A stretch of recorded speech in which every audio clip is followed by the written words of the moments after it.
За самцгаано. Өнөөдөр мэндийг хүргэе. За 126 гишүүнтэй парламент засгийн газрын гишүүд бид ер нь нэг зарчим дээр нэгдчихмээр байгаамаа.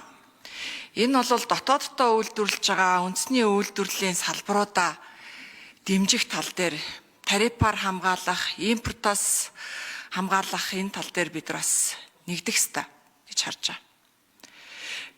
Энэ асуудлыг 1999 онд тухайн үеийн улс төрчид болвол бас маш сайн ойлгоод импортын барааны галийн албан татварын хуулийг баталсан байна.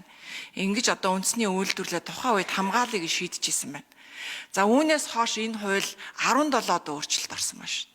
Тэгээ хамгийн сүүлийн өөрчлөлт нь болохоор 2024 оны 4 сарын 19-нд өөрчлөлт орж ирээд ингээд гурилны татварыг тэглэсэн импортын татварыг.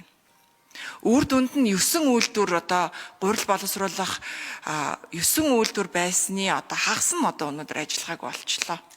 Нэг үйлдвэрт нэг дунджаар 500-аад хүн ажилладаг гэж үзэхэд хичнээн мянган ажлын байр байхгүй болчихвоо.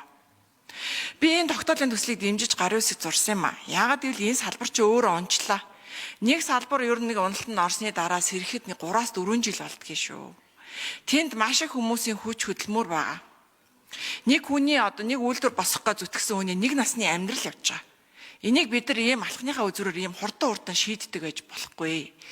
Бид нар импортыг дэмжиж нэг үндэсний үйлдвэрээ байхгүй болгоход, нэг салбарыг байхгүй болгоход тэнд Монгол хүүхдийн ам руу хоол халбагдах гэсэн нь болж байгаа байхгүй юу?